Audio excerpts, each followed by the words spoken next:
नमस्कार, स्वागत है आप सबका न्यूज 18 के इस खास कार्यक्रम में। हरियाणा के विकास की बात, सार्थक संवाद, जिसके तहत आज न्यूज 18 का कारवां पहुंचा है रोहतक में। सियासी राजधानी हरियाणा की रोहतक, राइजिंग रोहतक की बात होगी, विकास की बात होगी, कितनी संभावनाएं हैं रोहतक को विकास के रास्ते पर ले जाने की, उन पर चर्चा होगी और तमाम पहलुओं को हम छुएंगे ताकि हम राजधानी चंडीगढ़ के बाद जो सियासी राजधानी कही जाती है हरियाणा की, उसकी नब्ज को टटोल सके, पहचान सके और फिर उसमें वो संभावनाएं तलाश सके जिसके जरिए विकास की नई आधारशिला यहां पर रखी जा सके और आने वाले कुछ दिनों में, कुछ सालों में हम एक नया रोहतक यहां से देखेंगे। तमाम विशेष मेहमान इस चर्चा में हमारे साथ जुड़ेंगे। सार्थक संवाद होगा, विकास की बात होगी, महिलाओं की बात होगी, हर तबके की यहां पर बात होगी। और मैं इस वक्त कार्यक्रम की शुरुआत के लिए आमंत्रित करना चाहूंगी न्यूज 18 हरियाणा के कंसल्टिंग एडिटर मुकेश राजपूत जी को कि वो मंच पर आए। सर, मंच पर आए ताकि हम कार्यक्रम की शुरुआत कर सकें। और इनके साथ मंच पर मैं आगे आमंत्रित करना चाहूंगी हमारे विशेष मेहमान। इस वक्त हमारे सामने बैठे हुए हैं सतीश नांदल जी, बीजेपी नेता। तालियों की गड़गड़ाहट के बीच जोरदार तरीके से स्वागत कीजिएगा सतीश नांदल जी का। उसके बाद सुभाष बत्रा जी, पूर्व मंत्री और कांग्रेस के वरिष्ठ नेता। बहुत बहुत स्वागत है सर आपका भी। इस चर्चा की हमारी अगली मेहमान है सुनैना चौटाला, एनएलडी नेता। तालियों की गड़गड़ाहट के बीच इनका भी जोरदार तरीके से स्वागत कीजिएगा। और आगे हम बात करेंगे कि कैसे रोहतक शहर, रोहतक जिला चमचमाता हुआ शहर बने, विकास की नई इबारत यहां पर लिखी जाए। Over to you Mukesh Rajput जी।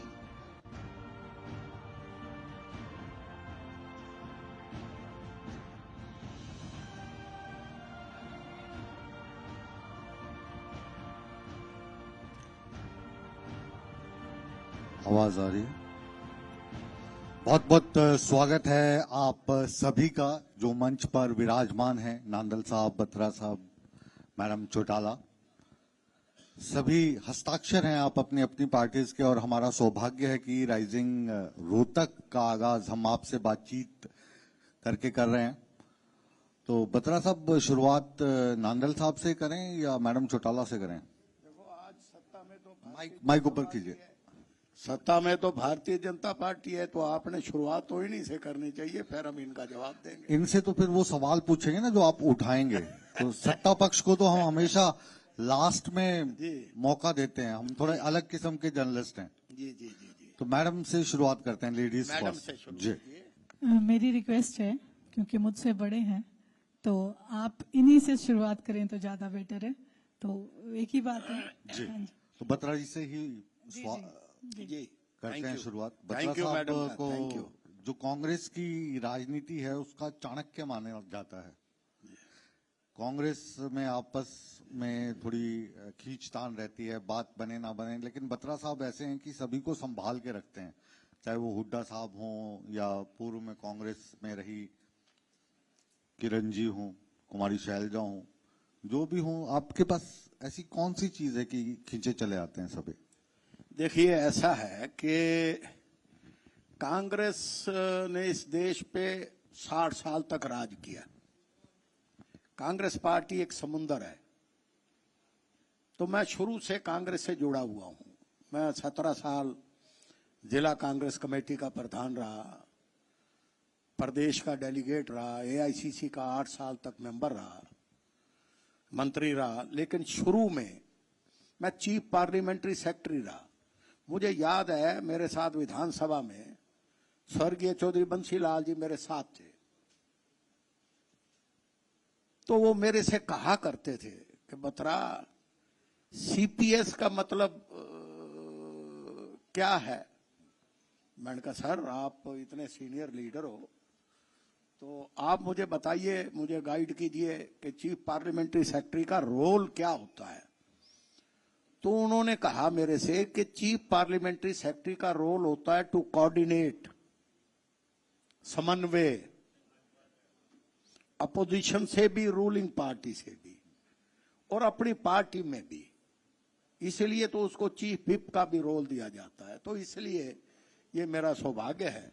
तो ये जो समन्वय स्थापित करने का जो कार्य है जी, ये इतने सालों से कांग्रेस कर क्यों नहीं पा रही है? आप जैसे वरिष्ठ नेता उनके साथ में रहे हैं, यहाँ पर तो जब 10 की 10 सीटें कांग्रेस हार जाती है जी, तो किसी को उसका गम नहीं होता, दुख नहीं होता। कुमारी शैलजा खुश हो जाती हैं कि चलो अशोक तंवर हार गया, अशोक तंवर खुश हैं कि चलो हुड्डा साहब भी हार गए, हुड्डा साहब खुश हैं कि ये दोनों हार गए तो चल मैं भी हार गया। तो ये कैसा समन्वय है ये? देखिए ये कुछ न कुछ तो कांग्रेस में चूक रही हैं। इसी वजह से मंथन भी होते हैं, विचार भी लिए जाते हैं। तो मैं समझता हूं कि ये कोऑर्डिनेशन का ना होना, आपस में तालमेल का ना होना, ये भी एक कारण है। तो इसलिए कांग्रेस एक नेशनल लेवल की पार्टी है और काफी लंबे अरसे तक राज किया है।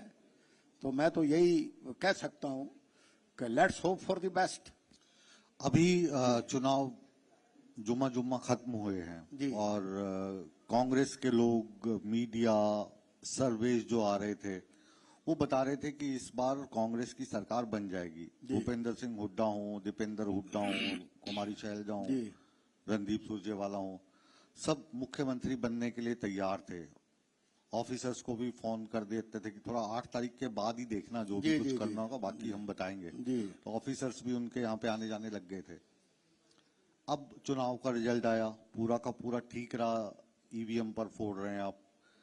कुछ हुड्डा साहब की गलतियां निकाल रहे हैं कि उनको ज्यादा पावर दे दी, टिकट बांटने में गलती कर दी। क्योंकि आप समन्वय वाले व्यक्ति हैं, ये हुआ क्या? देखिए मैं समझता हूं कि भारतीय जनता पार्टी के लोग, इनके 2 एजेंडे हैं। एक धर्म आस्था और एक जातीय समीकरण को बिठाने में ये मास्टर है। माइक्रो मैनेजमेंट जिसको आप कह सकते हो। मेरा इस मामले में कुछ चीजें मैं बड़ी डेप्थ में भी गया हूं। मैं बीच में टोकूंगा, आपको पूरा करने दूंगा। अच्छा मैं करता हूं जल्दी। हाँ, ये जो आप बोल रहे ना जाति पाति वाला, हाँ जी, हाँ जी। आप यहाँ पे तीनों ही जाट समुदाय से हाँ, आते हैं। ये आपका चैनल मैं कहता हूँ कमाल है। कमाल मैं है। तो आपको मुबारकबाद देता हूँ कि आपने हमारे मेरे दोस्त भाई नंदल साहब को और मेरी और बहन, मेरा भी कमाल देखिए और ना। आपका कमाल देखिए, मैं चारों मतलब- समीकरण। ये क्रेडिट गोज टू योर आप चैनल। तीनों के सामने सवाल पूछने की हिमाकत कर रहा हूँ। हाँ, credit goes to your channel. Hooda साहब के शहर में जी, बैठ के उनके जी, बारे में सवाल पूछ रहा जी। हूँ तो शहर सब का है जी, हाँ तो शहर सबका। तारीफ शहर तो मेरी सब भी का है, बनती जनता जनार्दन है। तो हाँ, तो मैं ये पूछ रहा हूँ कि ये जो मैं जो- जाट वाला खेल है, पीछे कृपया आप शांति बना के रखें, आपको अच्छा लगेगा। फिर बात ना करें प्लीज, रिक्वेस्ट है। मुकेश राजपूत जी, मैं आपको 3 लाइन में सम अप करता हूँ। नहीं, मेरा सवाल ये है कि जी। जब हुड्डा साहब ये कहते हैं कि मैं पहले जाट हूँ फिर मुख्यमंत्री हूँ, तो फिर ये जो आरोप बीजेपी पे आप लगा रहे हो ये फिर निराधार लगता है। देखिए मैं जो बात वो किस संदर्भ में हुड्डा साहब ने कब कहा, ये एक अलग इशू है। आज आपने जो इशू उठाया है कि कांग्रेस जीती जिताई पार्टी, बैंड बाजे भी आ गए थे, गाड़ियां चैनल्स की भी आ गई थी, ब्यूरोक्रेट्स भी अपने अपने थैले लेके आ गए थे। पीछे से कह रहे जलेबी भी आ गई थी। सुनो जलेबी की फैक्ट्री भी लग गई थी। सुन तो लो, जलेबी की फैक्ट्री भी लग गई थी। तो सब कुछ तय हो गया था। मैंने इंटरव्यू में कहा ये इससे पहले, लेकिन कुछ चीजें ऐसी थी जिसको ये समझ नहीं पाए। एक तो ओवर कॉन्फिडेंस कि सरकार तो बन गई, सीटें तो 70 के पार हो गई, पर कुछ लोग तो चाहते थे कि 45 के पास जाए। मैं आ रहा हूं, उसी लाइन पे आऊंगा। जी जी। तो उस लाइन पे एक ओवर कॉन्फिडेंस कि अगर कोई रेबिलियन खड़ा है पार्टी से हट के, पार्टी का ही आदमी है, आप ये देखिए कि अगर 2 फार्मूलों पे कांग्रेस अमल ना करती, एक तो सिटिंग गेटिंग, सिटिंग के फार्मूला इसलिए लागू हुआ क्योंकि हमारे 31 एमएलए थे, मेजोरिटी एमएलए को टिकट मिलेगी, लेकिन 16 एमएलए हमारे हारे। दूसरी तरफ जो बात मैं कहना चाहता हूं कि जो हमारे रेबिलियन थे, जो कांग्रेस की विचारधारा से जुड़े हुए लोग थे, वो कांग्रेस की टिकट ना मिलने से खड़े हो गए। अब इनकी जो माइक्रो मैनेजमेंट थी, उन्होंने देखा जो थोड़ा सा फाइनेंशियली साउंड नहीं, तो उसको फाइनेंशियली साउंड करो। अपनी गलतियां सुनिए, हाँ, मैं कह रहा हूँ गलतियां माननी है। गलतियां तो आप पूरा यकीन रखो, जब नांदल साहब के पास आऊंगा इनसे भी ऐसी सवाल आप पूछूंगा। मान गया मैडम मुकेश जी, मैं मान के पास भी गया। ऐसी- नहीं, नांदल साहब तो एक बहुत सज्जन, नहीं, एक सज्जन तो बहुत ही आप- बढ़िया आप- मेरे दोस्त बिल्कुल, हैं, मेरे हाँ, मित्र हैं, जी, जी। हमारे विचार भी आपस में मिलते जुलते हैं, ऐसी बात नहीं है। मैं जो बात कहना चाहता हूं, आज आपने सबसे बढ़िया काम ये किया है कि हम तीनों, हमारी बहन बीच में बैठी है, हम तीनों जो हैं वो एक ही समझ लो परिवार है हमारा, एक फैमिली है। मैं जो बात कहना चाहता हूं कि सबसे बड़ी तो ये है कि जब आदमी ओवर कॉन्फिडेंस में चला जाता है, उसको ये हो जाता है कि कांग्रेस तो आएगी, बाकी चीजें तो ईवीएम में गड़बड़। मैंने भी कहा, सबसे पहला इंटरव्यू मैंने दिया कि ये सबसे बड़ा जो खेल हुआ है। तो जो बत्रा साहब वाली ईवीएम थी उसमें गड़बड़ नहीं थी? हाँ, नहीं, वो फिर कैसे दीपेंद्र जी की ईवीएम में भी गड़बड़ नहीं थी अभी। जी जी जी। तो मतलब ये है कि मैं ये कहना चाहता हूं कि कांग्रेस हारी और भारतीय जनता पार्टी की जीत हुई। वो कहते हैं ना, जो जीता वो सिकंदर। हम इनको मान रहे हैं, इनकी सरकार को मान रहे हैं कि हाँ, आज नायब सैनी जी की सरकार है और नायब सैनी जी का 3 महीने का जो कार्यकाल है वो ठीक चल रहा है। मैं अप्रिशिएट करता हूं, उसमें कोई ऐसा लकुना नहीं मिला जिससे कि कोई टिप्पणी की जा सके। Let's hope for the best. हमारा वापस आपके पास आऊंगा। हाँ, मैं कहता हूं कि हमारा मुद्दा है कि प्रदेश का विकास हो, लोगों को वो हर सुविधा मिले जो मिलनी चाहिए, कोई भी सामाजिक कार्य गति से चले। पिछली 10 साल की जो इनकी सरकार रही है, मैं उस पर टिप्पणी नहीं करना चाहता, लेकिन नायब सैनी जी 3 महीने के अंदर उनकी लोगों के साथ तालमेल, उनका इंटरेक्शन, उनका लोगों के साथ कोऑर्डिनेशन एक बेहतर। अब आप अगर नायब सैनी जी की इतनी तारीफ कर दोगे ना तो नहीं, हुड्डा मैं साहब ज्यादा मान जाएंगे। नहीं, मैं तारीफ नहीं, मैं कहता हूं कि एक 3, अभी देखो ना, ये शुरुआती दौर है, 6 महीने में पता नहीं एकदम रिवर्सिस क्या होते हैं जी। कुछ तो टाइम देखना पड़ेगा। लौटता हूं आपके पास। हाँ। मैडम के पास चलता हूं। मैडम, ये अभी कह रहे थे बत्रा साहब, आप तीनों ही एक परिवार के सदस्य हैं। जो परिवार है हरियाणा में, वो तो सबसे ज्यादा पॉपुलर एक ही परिवार है और उसका नाम है चौधरी देवीलाल जी का परिवार, चौटाला परिवार। एक समय था जब मतलब चौटाला का जो नाम था और जो उनके काम थे, देवीलाल जी पूरे देश के नेता थे। फिर इस परिवार को क्या हुआ कि ये परिवार टूट गया। लोकसभा चुनाव की इलेक्शन की मैं बात करता हूं, उसमें आप खुद भी कैंडिडेट थी, तो एक ही परिवार की 3-3 लोग उतर गए उसमें। तो उन दिनों में आपसे तो मुलाकात नहीं हो पाई। रंजीत सिंह चौटाला जी का मैंने इंटरव्यू किया यहाँ पे हांसी में, तो मैंने कहा 2 बहू भी खड़ी हैं तो उनके लिए कौन वोट मांगेगा। कहते उनके लिए भी मैं मांग रहा हूँ, अपने लिए भी मांग रहा हूँ। फिर आप दोनों ने मिलके इतने वोट ले लिए कि रंजीत सिंह चौटाला जी भी हार गए। तो ये आपके परिवार में जो फूट पड़ी, इसका फायदा तो भाजपा उठा गई सारा का सारा। सबसे पहले तो मैं आपके चैनल का बहुत धन्यवाद करना चाहूंगी कि शुक्रिया। आपने बहुत एक गंभीर मुद्दों पे हमें यहाँ पे इनवाइट किया।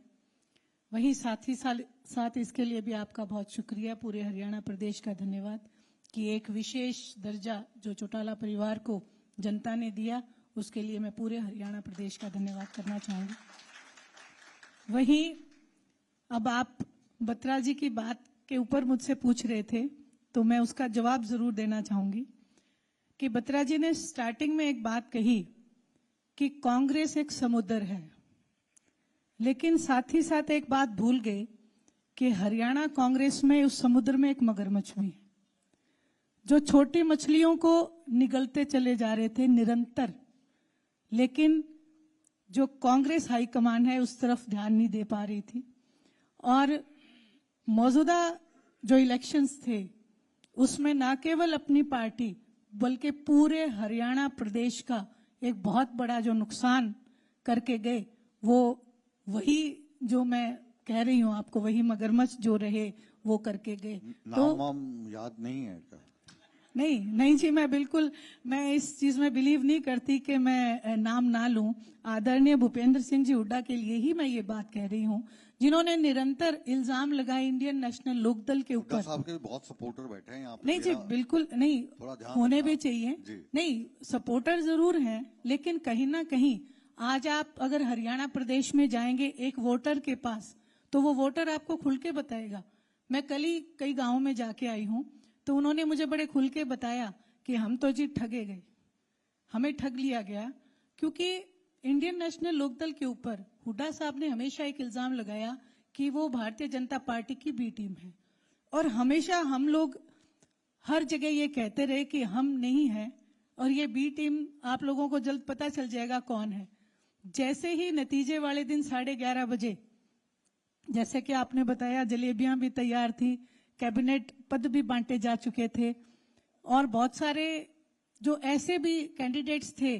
बत्रा साहब कह रहे हैं कि कांग्रेस से नाराज, वो कांग्रेस से नाराज क्यों हुए उसके पीछे नहीं जाएंगे, क्योंकि वहां पे बहुत सारे ऐसे नेताओं को थपकी दी गई थी कि टिकट तेरी पक्की है, उनको यूज किया गया था। वो भीड़ लेके आते थे दीपेंद्र जी के प्रोग्राम में, कांग्रेस के प्रोग्राम्स में, फाइनेंशियली उनको कमजोर कर दिया गया, और उसके बाद उन्हें टिकट ना देके उनको और बेइज्जत किया गया। ये नतीजा था कि वो इंडिपेंडेंट खड़े हो गए और कहीं ना कहीं कांग्रेस को नुकसान किया।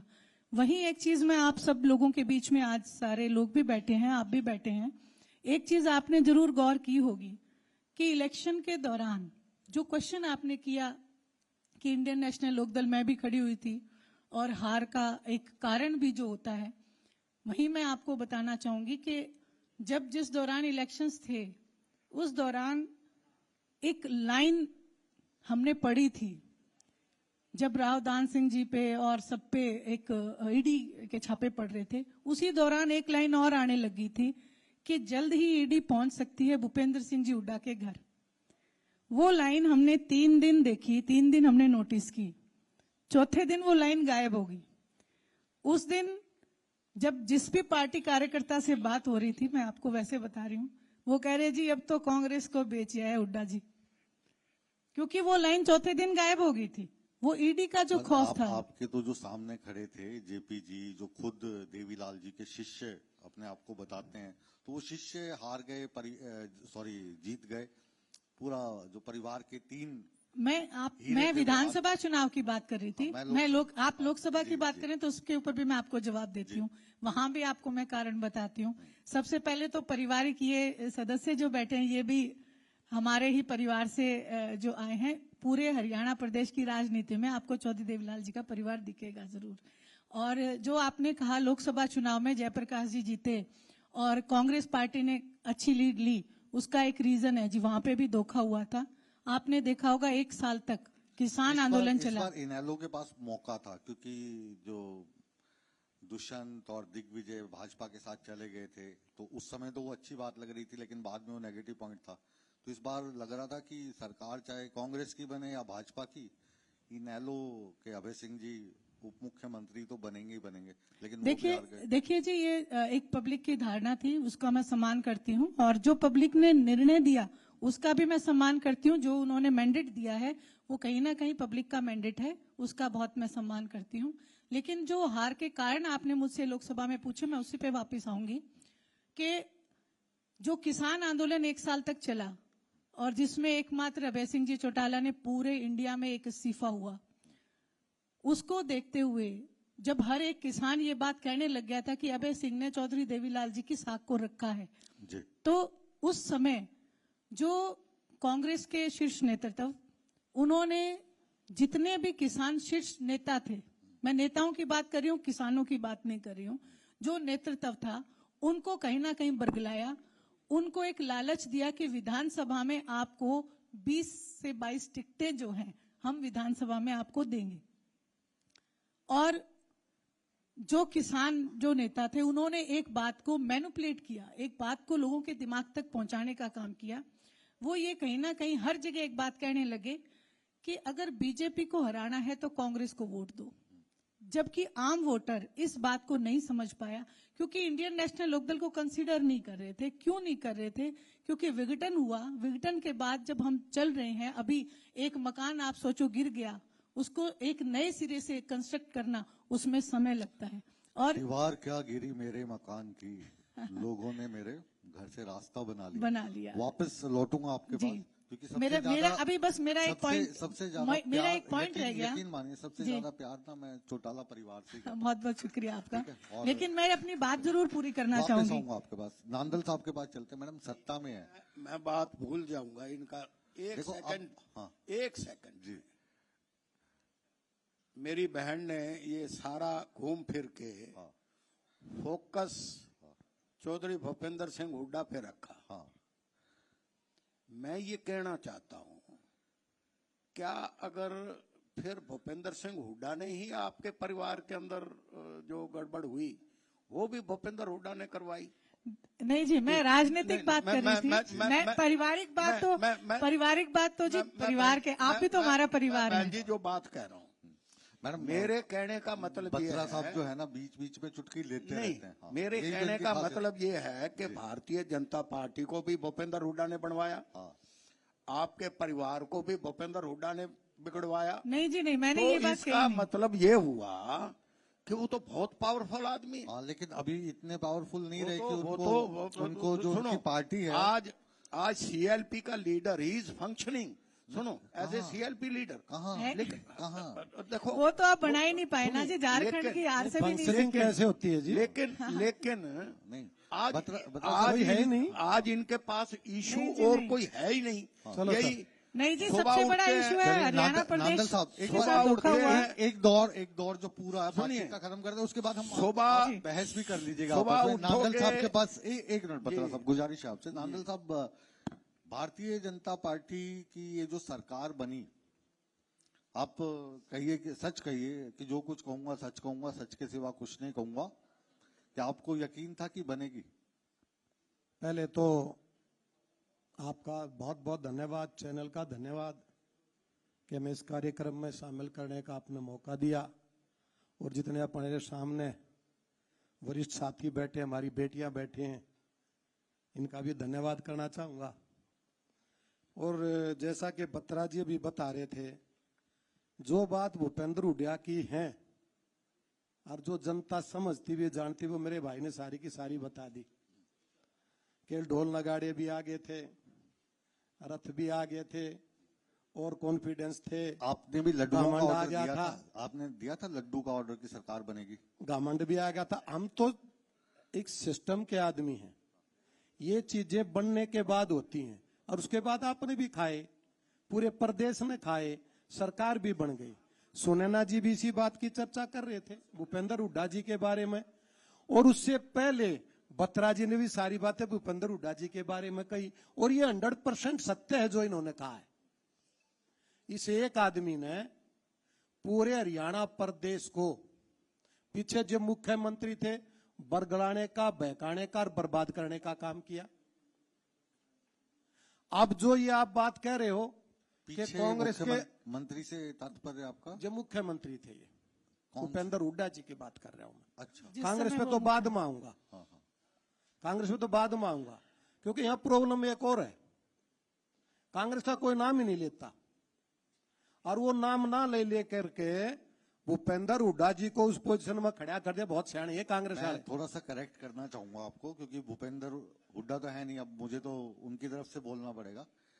आपकी सीट्स बहुत इनसे डिफरेंस में ज्यादा ही हैं। सर मैं वही बताऊंगा। आप दोनों मैंने का एक जो, बार आप दोनों का जो वोट है ना, सर शुरू तो होने दो, हमने 39.1% मैंने शुरू तो होने दो मुकेश जी। जी जी जी। इन दोनों हमारी ये सुनैना जी बैठी, इन्होंने जो बात कही है, इन्होंने 100% ये यहाँ पे बात कर, जो कि सत्य है, कि पहले भी हरियाणा को बर्बाद करने का काम किया, और अब जो ये षड्यंत्र रचे गए, हमने तो नहीं कहा, ये आप ही कह रहे हो। ये किसने कहा कि हमने कहा? जो ये अब षड्यंत्र हमने नहीं रचे कहा। गए सारे के, हम तो सर मैं कहते बोलिया हैं- नहीं था सर, हाँ। सर मैं बोलिया नहीं, सर मैं बोलिया नहीं था, मैं बोलिया नहीं था, मैं किसी के बीच, मेरे बीच में क्यों बोलो, मैंने शुरू तो होने दो।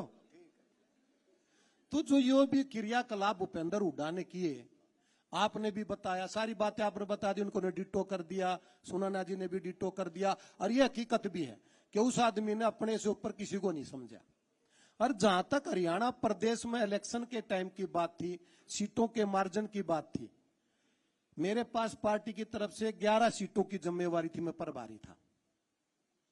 मेरा कोई टीवी प्रोग्राम, कोई अखबार में या कहीं भी भाषण, एक भी आदमी ये बता दे मैंने कभी भी ये कहा हो कि भारतीय जनता पार्टी की सरकार नहीं बनेगी, 100% बनेगी। मैंने हर मौके पर अगर हमारी 52 सीट आएंगी, 52 आएंगे। 52 हाँ।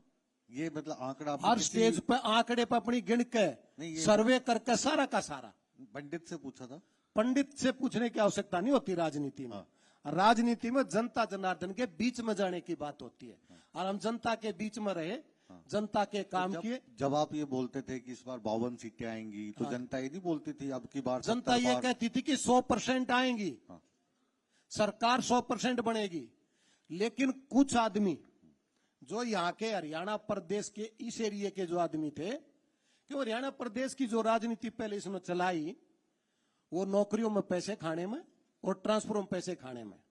कुछ जो आदमी नौकरी पैसे देकर लवागे, या इन्होंने पैसे देकर नौकरी लगाने का काम किया, उनकी उम्र ज्यादा होगी।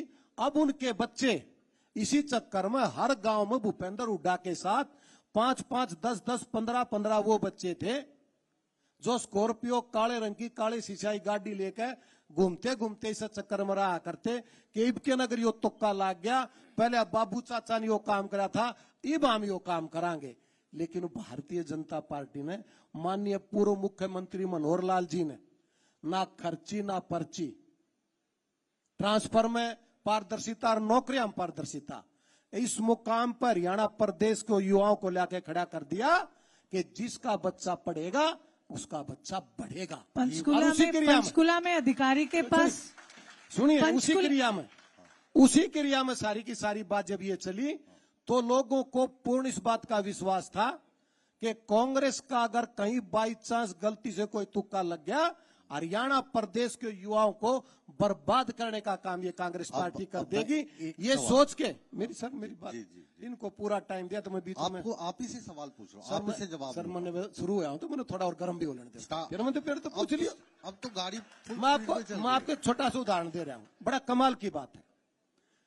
जब इलेक्शन डिक्लेयर हुआ, 25,000 बच्चे हमारे बेटे बेटियां ऐसे थे कि जिनके अपॉइंटमेंट लेटर हम दे रहे थे। भूपेंद्र जी ने जयराम रमेश जी के माध्यम से उनके ऊपर कंप्लेंट करवा दी कि आप नहीं दे सकते। मेरे पास हमारे इलेक्शन ऑफिस में 25 सितंबर को 400-500 बच्चे बेटे और बेटियां आए। मैं जब दफ्तर गया तो मैंने पूछा, भैया बच्चे कैसे आ रहे हैं, तेरे प्रोग्राम तो आज कोई बना नहीं था इस तरह का। तो उन्होंने बताया जी वो बच्चे हैं 25,000 के जिनके अपॉइंटमेंट लेटर रोके गए हैं। मैंने बुलाए 10-15 बच्चे अंदर है, मैं बच्चे बताओ क्या बात है। जी सुप्रीम कोर्ट की गाइडलाइन है, आदेश है कि जो प्रक्रिया इलेक्शन डिक्लेयर होने से 6 महीने पहले चल गई उसको आप रोक नहीं सकते। तो मैंने कहा बेटे बिल्कुल नहीं रोक सकते, ना हमने रोकी। कंप्लेंट कराई गई जयराम रमेश जी के माध्यम से भूपेंद्र हुड्डा के द्वारा कि भाई इन पे बैन लगाया जाए, भारतीय जनता पार्टी नौकरी देकर इसका बेनिफिट लेना चाहती है। बोला जी बैन तो शिकायत नहीं करी। मैं बोला भूपेंद्र हुड्डा से मिलकर आए हो? वो बच्चे हंसने लग गए। बोला जी आपको कैसे पता लग गया? मकाई एक शख्स है ये जो चोर को कहता है चोरी कर, शाह को कहता है जाग जा, बढ़ाने का काम भूपेंद्र हुड्डा के अलावा कोई कर नहीं सकता, मास्टर है इस चीज में।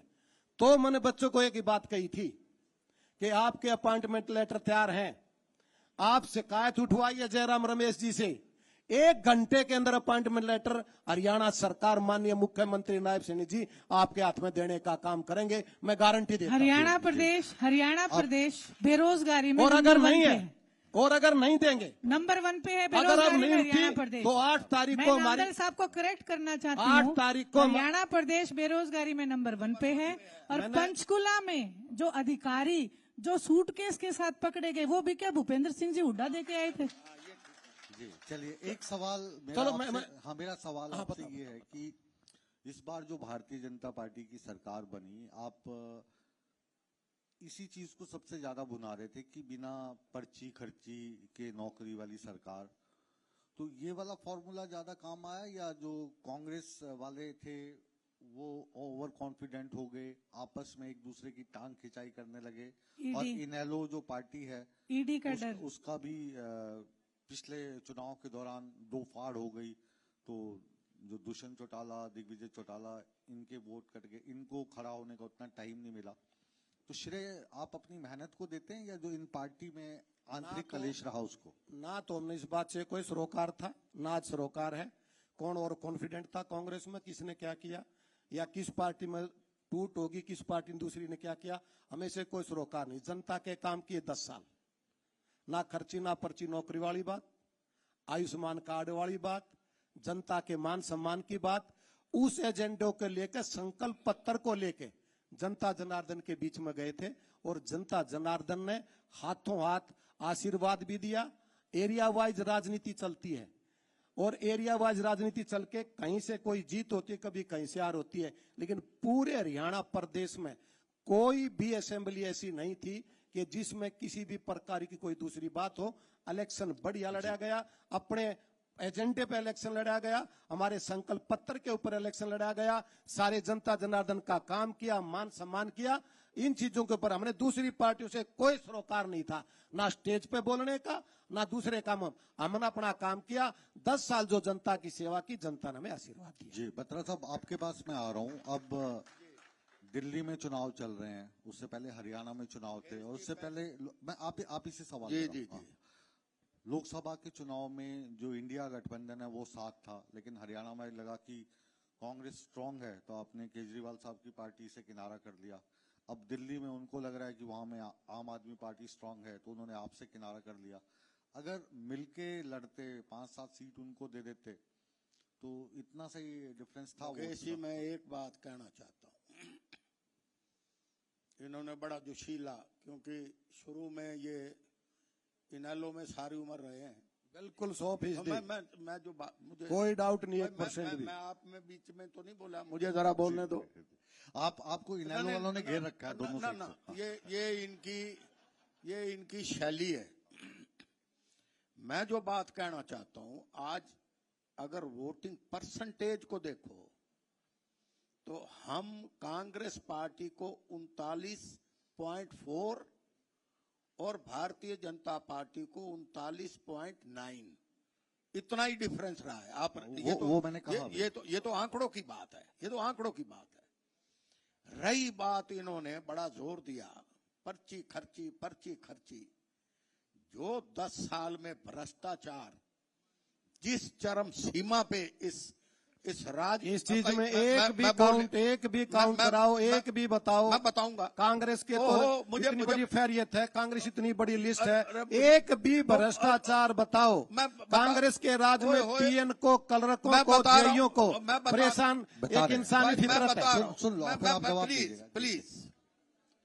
म्यूनिसिपल कारपोरेशन के अंदर पूरे रोहतक का सर्वे करवाओ, अगर आईडी प्रूफ भी लेना है उसके लिए भी टेबल हैं, यहां पे इतने पैसे देने पड़ेंगे, यहां से इतने पैसे देने पड़ेंगे। सुनो, इनके आईएएस अफसर, इनके उच्च अधिकारियों के ऊपर रेड पड़ी, इनके पब्लिक सर्विस कमीशन के सेक्रेटरी के ऊपर रेड पड़ी, वो गिरफ्तार हुए। जितने स्कैम, चाहे ये पेपर्स लीक मामला हो, हर मामले में भ्रष्टाचार की बू आती थी। सुनो, कोई काम तहसील में, प्लीज, कोई काम तहसील में, अब रोहतक शहर की बात सुन लो, सिटी के अंदर सिटी थाना होता था जो कम से कम 250 करोड़ की प्रॉपर्टी है, उसका पता ही नहीं कहां गया। एक बीच में सुनिए आप जारी रखिएगा। मैं सिर्फ प्लीज। आप इसे पूछ रहा हूँ कि जी, जैसे मान लीजिए किसी की सरकार चल रही है, जी। भाजपा की चल रही है, पहले कांग्रेस जी, की चल जी, रही जी, थी, उससे पहले इनेलो की चल रही जी। थी, तो अगर कोई सरकार किसी भ्रष्ट अधिकारी को पकड़ाती है, हाँ जी। गिरफ्तार करवाती है, जी तो उस सरकार को भ्रष्टाचारी कहना चाहिए या नहीं, भ्रष्टाचार अब का अब विरोधी कहना चाहिए? अब आप देखिए, मैं उसी पे आऊंगा। सुनो, नहीं ये मैं उसी पे आऊंगा। अब ये नारी शक्ति का 24 घंटे बेटी बचाओ बेटी पढ़ाओ, क्या इनका मेन स्लोगन है? एक कोच ने इनके मौजूदा मंत्री संदीप सिंह के ऊपर इल्जाम लगाए, लेकिन उसकी चार्जशीट हुई, उसकी ट्रायल अभी भी चल रही है, लेकिन उसके खिलाफ कोई कार्रवाई, उसका इस्तीफा नहीं दिया। अभी रिसेंटली अब रिसेंटली सुनो, अब रिसेंटली मैं पर्सनल किसी के ऊपर इल्जाम नहीं लगाना चाहता, इनके भारतीय जनता पार्टी के हमने कहा है कि इसकी जांच करवाओ, सीबीआई से जांच करवा लो।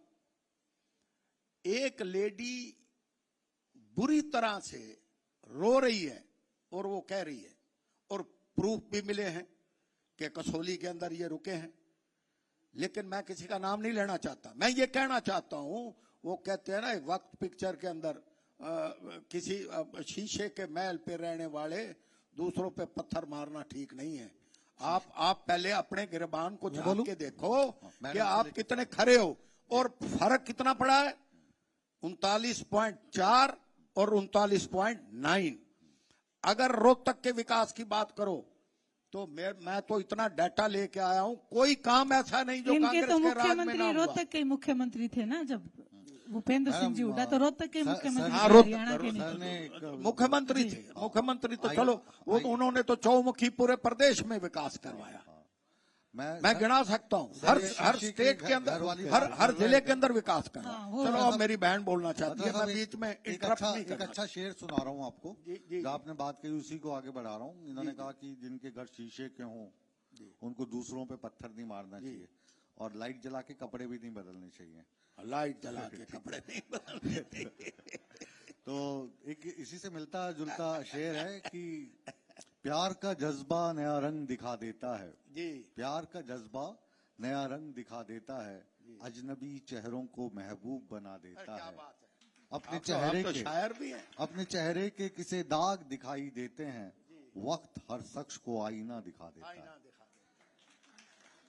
तो मैडम, एक दूसरे पे जो आरोप प्रत्यारोप है, ये कोई हारता है कोई जीतता है, और जाहिर है कि उसका ठीकरा दूसरे की पार्टी पर ही फोड़ने की कोशिश होती है, और ये रीत सदियों से चली आई है। आखिरी दौर है हमारा, और आप जो एक दूसरे से बातचीत करने, एक दूसरे पे कटाक्ष करने, तो वो मैं ओपन करता हूं। आप तीनों एक दूसरे से सवाल पूछ सकते हैं इस आखिरी दौर में। जी बहुत बहुत धन्यवाद जी। मैं तो अभी 10 साल से भारतीय जनता पार्टी शासन में है। जो भाई साहब ने एक बात बोली कि बिना खर्ची बिना पर्ची नौकरी, जब नौकरी दोगे नहीं तो खर्ची पर्ची कहां से? हरियाणा बेरोजगारी में नंबर 1 है। जब दूसरी बात आप 66,000 नौकरियां एक दे मिनट, रखी हैं। दूसरी बात 10 साल 1.5 और लाख 100 दिन, नौकरियां हरियाणा कौशल 10 रोजगार साल में 100 दे रखी दिन, हैं। 10 साल 100 दिन हो चुके हैं। और दूसरी चीज, हरियाणा प्रदेश का क्राइम रेट, एनसीआरबी की रिपोर्ट बता रही हूं, कोई मेरी अपनी नहीं है, क्राइम में नंबर 2 पे आ चुका है।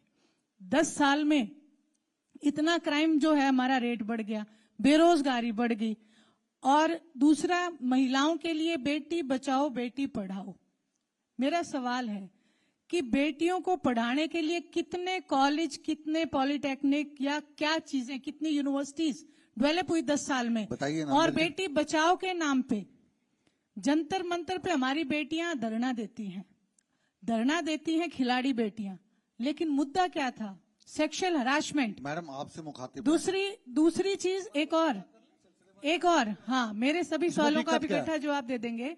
अभी जो बडोली साहब के ऊपर जो इलिगेशंस कहूंगी मैं, खुद इन्हीं के जो नेता हैं, कैबिनेट मिनिस्टर हैं अनिल विज जी, उन्होंने कहा कि नैतिकता के आधार पे उन्हें इस्तीफा दे देना चाहिए। तो आज तक इस्तीफा क्यों नहीं हुआ? ये सारी जो चीजें हैं। वहीं एक बात और, भारतीय जनता पार्टी, जैसे कि बत्रा साहब ने भी कहा कि जात पात धर्म बिरादरी में लोगों को क्यों बांटती है, जबकि राजनीतिक मंच के ऊपर कोई धर्म, कोई जात, कोई बिरादरी नहीं होती है। मैं पिछली बार भी एक कंक्लेव में थी तो इनके बीजेपी के ही नेता थे मनीष ग्रोवर जी, उन्होंने एक बात कही कि हमारे यहाँ तो जी पहले धर्म और उसके बाद पहले ये कांग्रेस वाले मुस्लिमों को मानते थे, अब ये भी भगवान शंकर को मानने लगे।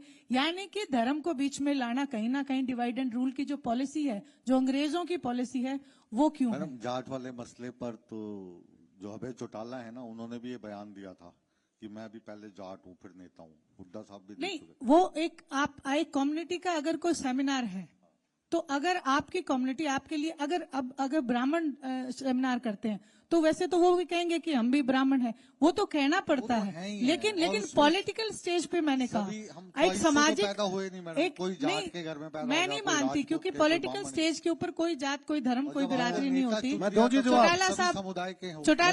चौटाला साहब कहते थे कि आदमी की जात नहीं जमात बड़ी होती। नंबर एक बात तो आज इस कार्यक्रम में राइजिंग रोहतक के बारे में हम चर्चा कर रहे हैं कि रोहतक राइज कर रहा है, उसको और कैसे चित्र से राइज कराए। और मैं अब तक ये समझता हूं कि इसमें जो भी चर्चा चली है वो राइजिंग रोहतक के ऊपर नहीं, एक आम पॉलिटिकल डिस्कशन हुआ है। क्योंकि आप ही लोग राइज करवाओगे ना। नहीं सर, मैं तो वही राइज, आपने राइजिंग लिखा। हाँ। राइजिंग का मतलब उठन लाग रहा है। राइजिंग मतलब उठा और इट्स कंटिन्यू, नो हाँ, उठन लाग रहा है, ये यूं जान लग रहा है। It's rising, how to rise, how to rise. नहीं सुने ना जी, हाउ टू राइज नहीं, राइजिंग मतलब जो उठन लाग रहा है। हाँ, और ये 10 साल तो उठन लाग रहा है, इसका मतलब ये आईएनजी मैं जवाब दे दूं, कंटिन्यूअस प्रोसेस है। कंटिन्यूटी, हाउ टू राइजिंग में लिखते, इस पर आप ये लिखते कि भाई हरियाणा को राइजिंग कैसे बनाया जाए, कैसे हरियाणा उठेगा। ये तो उठा लिख रहा है। सिमिलर ही मैं कह रही हूँ। मन ने देखो ये मन ने, मैं जवाब दे दूं। नहीं ऐसा मत बोलो, चाहे जिसकी भी सत्ता है। चलो कोई बात को नहीं, हरियाणा और डॉक्टर साहब अपने आदमी है, राइज कर रहा है। डॉक्टर साहब अपने आदमी को बात नहीं। डॉक्टर साहब मैं एक बात का जवाब देता हूं। अभी संदीप जी जो हमारे मंत्री थे, उनके ऊपर कोई इल्जाम लगा, उनके ऊपर कोर्ट केस चला हुआ है, हमने उनको टिकट नहीं दी, उनको मंत्री से हटा दिया था। ओके, बडोली साहब के बारे में कोई जानकारी? मैं आनते दो मैं मेरे मुंह में डाल कर मुश्किल हुआ, मैं अपनी मर्जी से कहूंगा। मुकेश जी, बडोली, मैं सुने मेरी बात, ये जनता को पता है, उनके ऊपर किसी ने इल्जाम लगाने का काम किया है। वो हिमाचल प्रदेश का केस है, वहां एफआईआर दर्ज होगी, कानून अपना काम करेगा। और सरकार भी बत्रा साहब के दोस्त की है वहां पे, सुक्खू जी। हाँ, इनकी सरकार है, जो भी है। देखो मैं इस बात का सर ये मजाक की बात नहीं, मैं इस बात का पक्षधर नहीं हूं। ये हमारी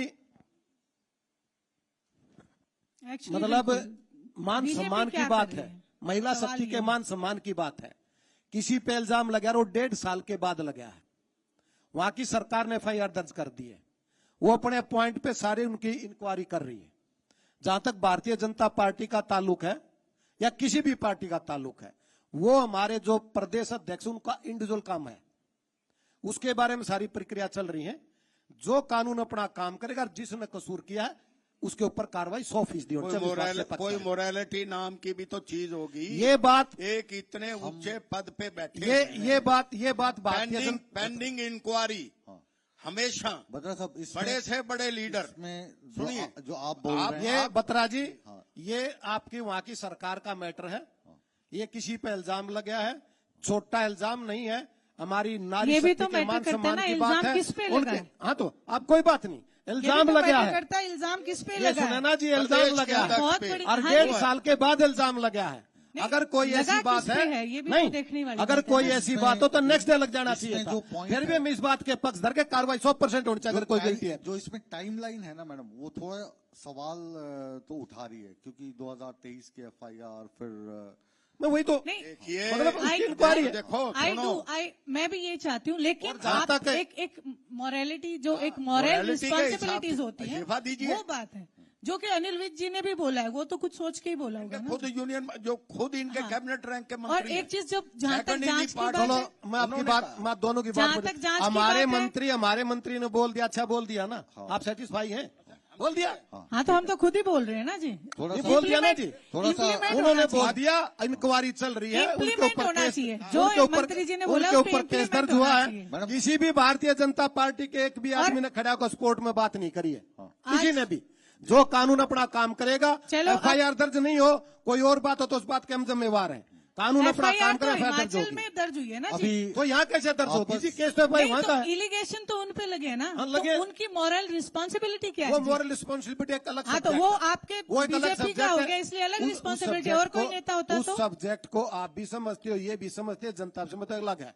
जहां तक कानून- राइजिंग रोहतक की बात कानून है, को समझाना है रोहतक जी। में काम कितने हुए, होना चाहिए कि नहीं होना चाहिए? 10 साल के अंदर काम कितने हुए, जनता को इस बात का पता लगना चाहिए कि नहीं लगना चाहिए? क्योंकि जनता सारे तक सारे ऑलरेडी पता है, मैं क्या बताऊं सारे के सारे ने।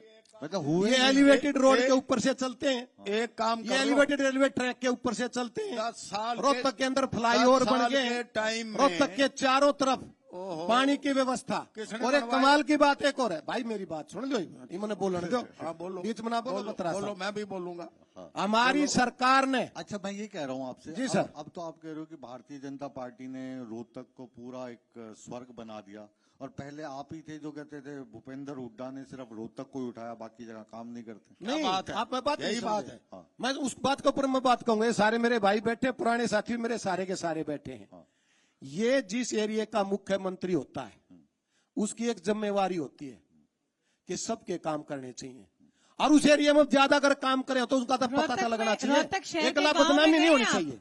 मैं रोहतक रोहतक डिस्ट्रिक्ट के गांव में फिर जाके मानो ना देखिए। किए उन्होंने काम, आप देखिए 70% उन्होंने 10 साल के देखिए, अंदर जो मैं काम एक बात किए, करता हूं। आखिरी सवाल मेरा बत्रा साहब से है, ताकि जो बहस है वो बैलेंस हो जाए। आप नैतिकता की बात कर रहे हैं, अभी जो आपके पार्टी के अध्यक्ष हैं उदय भान जी, वो कह रहे हैं कि जो आपके पार्टी के प्रभारी हैं, क्या नाम है, बाबरिया जी, दीपक बावरिया जी, वो इस्तीफा दे दें। दीपक बावरिया जी कह रहे हैं उदय भान इस्तीफा दे दें। कुछ लोग कह रहे हैं कि भूपेंद्र हुड्डा इस्तीफा दे दे। भूपेंद्र हुड्डा जो है वो जनता के नेता हैं, मतलब उनका कांग्रेस में कोई मुकाबला नहीं है, ये मैं भी मानता हूं, जनता भी मानती है। लेकिन आपकी पार्टी उनके साथ क्या कर रही है? उनको लीडर ऑफ ऑपोजिशन के लिए संघर्ष करना पड़ रहा है। वो जिस कोठी में रहते हैं चंडीगढ़ में, उसके नोटिस आ रहे हैं, उसका उनको जुर्माना देना पड़ रहा है। तो आपके इतने बड़े नेता मुकेश आला राजपूत जी, कमान सुनिए क्या कर रही है? सुनिए, कांग्रेस इसको नेता मान ही नहीं रही है, स्वयंभू नेता है मेरे भाई, फिर वो और वो प्रॉब्लम है इनकी अब मुझे कांग्रेस बोलने- भाइयों अब की। मुझे बोलने दीजिए। कांग्रेसी भाइयों के प्रॉब्लम है। अब मुझे देखो बोल- जब ये इलेक्शन चले- चला था, देखिए, ये इलेक्शन अब चला ये- था मुकेश जी, ये देखो नामदल साहब, प्लीज प्लीज, चौधरी भूपेंद्र सिंह हुड्डा इस वक्त CLP के लीडर हैं। किसने कहा? नंबर, अभी नहीं है जी, किसने कौन कहा? कह रहा है जी? अरे फिर आप लोगों, अरे बोलने तो दो। आप अरे देखो बोल- महाराष्ट्र अच्छा, से बोल- नहीं बोल- समझे, बोल- दिल्ली में फिर अरे चुनाव आ गए। मैं सुन, मैं वो अरे स्वयं भाई बीच में नहीं बोलो तो। स्वयंभू CLP आप- लीडर आप तो ना वो बोलो। है। आप बोलने दीजिए। देखिए, अपने आप में तो है। अरे बोलने दो ना। हाँ, हाँ। मैं ये कह रहा हूँ, उनको किसी ने हटाया है क्या? ही enjoys the confidence of the majority MLA। ये तो यूं कहना चाहते हैं कि सरकार बनती है, अरे- कोठी खाली कराकर उसके बिस्तरे रोहतक टेक देने चाहिए थे। भाई का दुख इस बात का था, हम भूल गए इस बात ने, ये पहले ये कार्रवाई करवा देंगे, कोई बात नहीं। देखो हम तब पुराना नामदल लीडर का साहब, मान सम्मान करके ओ नामदल इतना साहब, नोटिस दिया, गुजरे भी ओ खवा नामदल देंगे। साहब, ये आपकी शैली रही है। सुनो मेरी बात, कि एकदम सामान उठाओ और बाहर भगा दो, ये आपने करे हैं काम। सुन, मैं जो कहना चाहता नहीं, कांग्रेस वालों ने सुन भी तो लो, किए हैं। आप एक याद बात- करो, आपके एक सुन, अध्यक्ष बने थे, सुन। राष्ट्रीय अध्यक्ष, उनका बिस्तरा भी बाहर चक्के फेंका था। मुकेश जी, मेरा भाई बहुत बड़ी आदमी है, सारी बात को भूपेंद्र उगाडी एक आदि छोप भी हुआ भी काट कर सारी जनता के सामने बताने का काम करता है। अच्छी बात है, क्योंकि इस पार्टी के अंदर रह के मेरा भाई बड़ी आदमी है, इसी जो नोट उन्हें पे- काले कारनामे करेंगे। मेरे भाई ने सारे इसी बेरा नोट पे- और जाइए डिबेट 1 घंटा चाल गई, हाँ। टोटल का टोटल भूपेंद्र उडागा ने छोड़ मेरा भाई बता के चला जाएगा डगार।